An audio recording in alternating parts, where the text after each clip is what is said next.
اعوذ باللہ من الشیطان الرجیم بسم اللہ الرحمن الرحیم فما فرض فیہن الحج فلا رفث ولا فسوق ولا جدال فی الحج صدق اللہ العظیم۔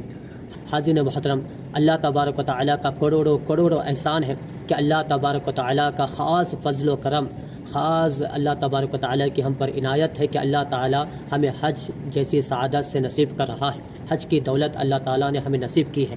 جو حجاج حج کے سفر میں ہے، جو حجاج چند ہی لمحوں میں حاجی بننے والے ہیں، یقیناً اللہ تبارک و تعالیٰ کا کروڑوں احسان، خاص نظر اللہ تبارک و تعالیٰ کی ان پر ہے کہ اللہ تعالیٰ اپنا مہمان بنا کر اپنے دربار میں بلا رہا ہے۔ حدیث میں آیا ہے کہ اللہ تعالیٰ جب ایک مرتبہ رحمت بری نگاہ سے دیکھتا ہے، اس کے پاس جہنم کی آگ نہیں آتی۔ جب اللہ تعالیٰ 99 مرتبہ رحمت بری نگاہ سے دیکھتا ہے، جب جا کر اسے اپنے دربار پر بلاتا ہے۔ یقیناً اللہ تبارک و تعالیٰ کی بہت بڑی عنایت ہے جو حج پر جا رہے ہیں۔ حاضرین محترم، یہ ویڈیو بنانے کا مقصد یہی ہے کہ جو حج کے جو 5 دن ہوتے ہیں، 8 ذی الحجہ سے 12 ذی الحجہ تک، اس میں ہمیں کیا کام کرنے ہوتے ہیں، مختصر انداز میں یہ ویڈیو میں بتلانے کی کوشش کروں گا، اس لیے یہ مختصر ویڈیو بنا رہا ہوں۔ انشاءاللہ اللہ نے اگر چاہا تو یہ حج کے 5 دن جو ہوتے ہیں، الحمدللہ میں بھی حج کے سفر میں ہوں، انشاءاللہ یہ 5 دن کی فل ویڈیو بھی میں بنانے کی پوری کوشش کروں گا۔ یہ جو حج کے 5 دن ہوتے ہیں، مینا میں قیام کرنا، عرفات میں جانا، مزدلفہ میں قیام کرنا، طواف زیارہ، رمی کرنا، حلق کرنا، یہ بہت بڑی فضیلت ہے۔ اللہ تبارک و تعالیٰ نے اس کے تعلق سے قرآن کریم میں اور حضور صلی اللہ علیہ وسلم نے بھی بے شمار حدیثیں اس پہ فرمائی ہے۔ ہم جب حج کی آنے لگے تو حج کے تربیتی کلاسز ہوتے ہیں، اس میں ہم حج کے بہت بڑی فضیلتیں سنتے ہیں۔ ایک بخاری شریف کی حدیث میں یہاں پر کہہ دوں کہ حضور صلی اللہ علیہ وسلم نے ارشاد فرمایا کہ جب بندہ حج کرتا ہے اور فحش والے کلام، فحش والے کام سے بچتا ہے تو اللہ تبارک و تعالیٰ اس کے گناہوں سے ایسے پاک کرتا ہے کہ گویا وہ اپنی ماں کے شکم سے ابھی پیدا ہوا ہو۔ حاضرین محترم، اللہ تبارک و تعالیٰ جب بندہ حج پر کوئی گناہ نہیں کرتا تو اللہ تبارک و تعالیٰ اس کے گناہوں کو ایسے پاک کر رہا ہے جیسے ابھی اپنی ماں کے پیٹ سے پیدا ہوا ہو۔ یقیناً اللہ تبارک و تعالیٰ کی یہ بہت بڑی عنایت ہے۔ اور جب بندہ عرفات کے میدان میں کھڑا ہوتا ہے، اللہ تبارک و تعالیٰ فرشتوں سے فخر سے کہتا ہے، اے فرشتوں، یہ بندے دیکھو یہاں پر کس لیے آئے ہوئے ہیں؟ تو فرشتے کہتے ہیں، یا اللہ، یہ اپنی مغفرت کے لیے آئے ہوئے ہیں۔ اللہ فرماتا ہے، اے فرشتوں، گواہ ہو جاؤ، میں نے آج ان سب کی مغفرت فرما دی۔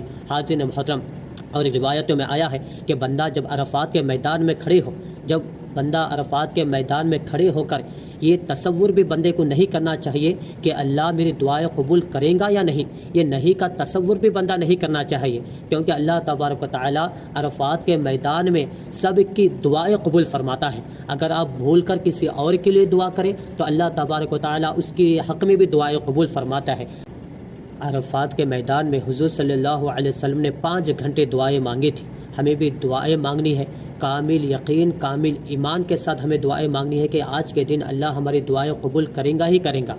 اور یقیناً جب بزرگان دین فرماتے ہیں کہ جب بندہ حج کر اپنے وطن کو جاتا ہے، 40 دن تک اس کی دعائیں قبول ہوتی رہتی ہیں۔ اور بعض بزرگان دین فرماتے ہیں ساری زندگی اللہ تبارک و تعالیٰ اس کی دعاؤں کو قبول فرماتا ہے، مستجاب الدعوات بنا کر اللہ تبارک و تعالیٰ اسے بھیجتا ہے۔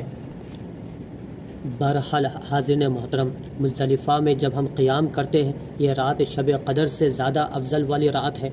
حاضرین محترم، حقیقت اللہ نے جس کو یہ سعادت نصیب کی ہے، بہت ہی وہ خوش قسمت، اللہ تبارک و تعالیٰ کی خاص عنایت ان پر ہے۔ اپنے دعاؤں میں فلسطین کے لیے دعا کریں، اپنے دعاؤں میں ہندوستان کے مسلمانوں کے لیے خاص کر دعا کریں، اپنے دیش کے لیے دعا کریں، بلکہ ہر مسلمان کی حفاظت کے لیے دعا کرتے جائیں۔ جیسا کہ میں نے ابتدا میں قرآن کی ایک آیت کریمہ پیش کی ہے، اس میں اللہ تبارک و تعالیٰ خاص ایک تاکید فرما رہا ہے، ولا فسوق ولا جدال فی الحج، کہ اپنے نکاحوں کو پاکیزہ رکھے، اپنے نکاحوں کو پاک رکھے۔ اللہ تبارک و تعالیٰ کوئی فحش والا کلام، کوئی فحش والا کام سے اللہ تبارک و تعالیٰ نے بچنے کی سخت تاکید کی ہے کہ اپنے یہاں تک کہ بزرگ فرماتے ہیں کہ ساتھ اپنی بیوی بھی اگر ہو تو اسے بھی اس نگاہ سے دیکھنے کا ہمیں حکم نہیں ہے۔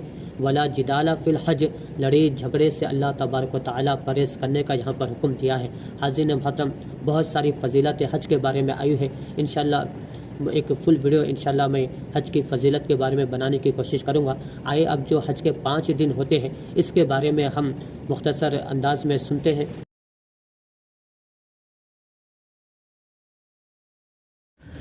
حاضرین محترم، اب ہمارا حج کا سفر شروع ہوتا ہے۔ جیسا ہی 7 ذی الحجہ ہو گئی تو مولم کی طرف سے اطلاع ملتی ہے کہ 7 ذی الحجہ کو ہی نکلنا ہے۔ بہرحال مولم کے اطلاع کے مطابق جب وہ آرڈر کرے ہمیں اسی وقت نکلنا ہوتا ہے۔ 8 ذی الحجہ زوال سے پہلے ہمیں مینا میں رہنا ہوتا ہے۔ 8 ذی الحجہ کی ظہر، عصر، مغرب، عشاء، 9 ذی الحجہ کی فجر، یہ 5 نمازیں وہاں پر پڑھنا سنت ہے۔ بہرحال اگر اطلاع کے مطابق جلدی جانا پڑے تو آپ جلدی چلے جائیں۔ یاد رہے مینا میں بس عبادتیں، دعاؤں میں مشغول رہنا ہے، کیونکہ حضور صلی اللہ علیہ وسلم نے ارشاد فرمایا 8ویں ذی الحجہ کی جو رات ہوتی ہے یعنی 9 ذی الحجہ کی شب جو ہوتی ہے، اس میں اللہ تبارک و تعالیٰ جو بندے مانگتے ہیں اللہ تبارک و تعالیٰ انہیں عطا کرتا ہے۔ جیسا ہی صبح 9 ذی الحجہ لگ گئے، فجر کی نماز ہم نے پڑھ لی، سورج نکلنے کے بعد ہمیں عرفات میں رہنا ہے۔ اور یاد رہے کہ 9 ذی الحجہ کی فجر سے لے کر 13 ذی الحجہ کی عصر تک ہمیں تکبیر تشریق پڑھنی ہوتی ہے، جیسا کہ ہم ہر مساجد میں اپنے اپنے علاقوں میں مساجد میں ہر فرض نماز کے بعد ہم پڑھتے ہیں اللہ اکبر لا الہ الا اللہ اللہ اکبر وللہ الحمد۔ یہ 1 مرتبہ پڑھنا واجب، 3 مرتبہ پڑھنا افضل ہے مرد اور عورت کے لیے۔ یہ یاد رہے کہ 9 ذی الحجہ کی فجر سے 13 ذی الحجہ کی عصر تک ہر نماز کے بعد یہ تکبیر تشریق 3 مرتبہ پڑھنی ہے۔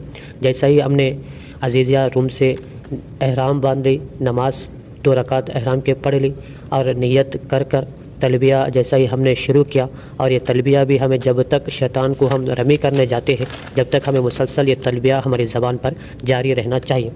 اب 9 ذی الحجہ کا وقت عرفات کا وقت ہے۔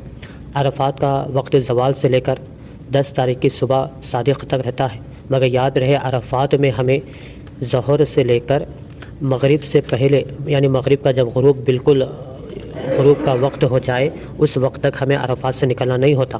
بہرحال مغرب سے 2-3 منٹ پہلے ہمیں عرفات سے نکلنا چاہیے، اس سے پہلے اگر نکلے تو دم لازم ہوگا۔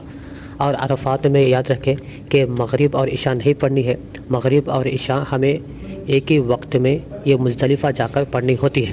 اب عرفات کے اعمال کیا ہے کہ حضور صلی اللہ علیہ وسلم نے عرفات کے میدان میں مسلسل 5 گھنٹے دعائیں مانگی تھیں، اور اس کے علاوہ حضور نے فرمایا کہ 4 کلمہ توحید جو ہے لا الہ الا اللہ وحدہ لا شریک لہ لہ الملک و لہ الحمد وہو علی کل شیء قدیر، حضور صلی اللہ علیہ وسلم نے بھی یہ کلمہ جاری فرمایا تھا اور دیگر انبیاء علیہ السلام نے بھی یہ پڑھا تھا۔ یاد رہیے عرفات کا میدان بہت اہم ہمارے لیے ہے، یہ رکن اعظم، یہ فریضہ ہمارے لیے ہے کہ جو بندہ یہاں پر رکتا ہے وہ حاجی بن جاتا ہے۔ اس میں خاص کر دعائیں کرتے جائے، جتنا ہو سکے دعائیں کرتے جائے، ہر ایک کے لیے دعائیں کرے، کیونکہ یہ وقت اللہ تبارک و تعالیٰ دعائیں قبول فرماتا ہے۔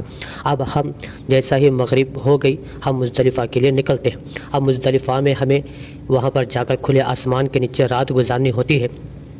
مزدلفہ میں ہمیں فجر کی نماز کے بعد ہمیں جو ہے نا جب 10ویں ذی الحجہ لگ جائے ہمیں رمی کرنے کے لیے نکلنا ہے۔ اب مزدلفہ میں وہ جو رات ہوتی ہے مزدلفہ کی، حضور صلی اللہ علیہ وسلم نے ارشاد فرمایا کہ مزدلفہ کی رات شب قدر سے زیادہ افضل ہے۔ مزدلفہ میں بھی ہمیں دعائیں کرنی ہے۔ مغرب اور عشاء یہ 2 نمازیں ہمیں ایک ساتھ، ایک اذان ایک اقامت کے ساتھ ہمیں پڑھنی ہوتی ہے۔ اب مزدلفہ میں ہم نے رات گزاری۔ اب اس کے بعد 10 ذی الحجہ صبح فجر کے بعد جب سورج نکل جائے، جب اجالا ہو جائے، ہمیں مزدلفہ سے نکلنا ہے۔ پہلا کام یہاں پر یہ میں اہم یہاں پر ترتیب میں بتا دوں کہ پہلا کام تو زوال سے پہلے ہمیں رمی کرنی ہے، یعنی بڑے شیطان کو 7 کنکریاں مارنی ہے۔ مزدلفہ میں ہم نے 70 کنکریاں چن لی تھی، اب 10 تاریخ کے دن رمی کرنی ہے، اس کے بعد ہمیں قربانی کرنی ہے، اس کے بعد حلق کرنا ہے، اس کے بعد احرام کے پابندیوں سے ہم فارغ ہو جاتے ہیں، جو عام لباس ہے ہم وہ پہن لیتے ہیں۔ بہرحال یہ 10 ذی الحجہ کا جو وقت ہے اس میں ہمیں پہلے رمی کرنی ہوتی ہے، اس کے بعد ہمیں قربانی کرنی ہوتی ہے، اس کے بعد ہمیں حلق کرنا ہوتا ہے، اور چوتھی چیز طواف زیارہ اور سعی۔ یہ طواف زیارہ اور سعی ہم چاہے تو 10 ذی الحجہ کو کریں یا 11 کو کریں یا 12 کی مغرب سے پہلے ہمیں کرنا ضروری ہے۔ 10 ذی الحجہ کا جو دن ہوتا ہے یہ حاجیوں کے لیے بہت مصروف دن ہوتا ہے، اور اہم دن بھی یہ ہے کیونکہ 10 ذی الحجہ کو ہمیں فجر کی نماز مزدلفہ میں پڑھ کر جب اجالا ہو تو ہمیں وہاں سے نکل جانا ہے۔ اس کے بعد ہمیں پہلا کام یہ کرنا ہوتا ہے کہ بڑے شیطان کو 7 کنکریاں رمی کرنی ہوتی ہے۔ اس کے بعد ہمیں قربانی کرنی ہوتی ہے۔ اس کے بعد تیسری چیز ہمیں حلق کرنا ہوتا ہے۔ اس کے بعد ہم احرام سے فارغ ہو گئے۔ اگر چاہے تو طواف زیارہ آپ 10 تاریخ کو کریں یا پھر 11 کو کریں یا پھر 12 مغرب سے پہلے آپ کو کرنا ضروری ہے۔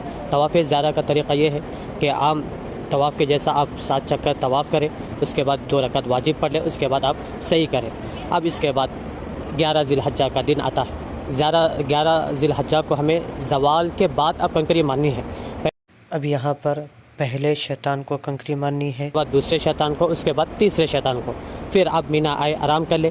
پھر 12 ذی الحجہ جب ہو گئی پھر اسی طرح پہلے شیطان کو چھوٹے شیطان، بیچ والا درمیانی شیطان اور تیسرا بڑا شیطان، یہ تینوں کو ہمیں کنکری مارنی ہے اور یہاں سے ہم عزیزیہ کو نکل جانا ہے۔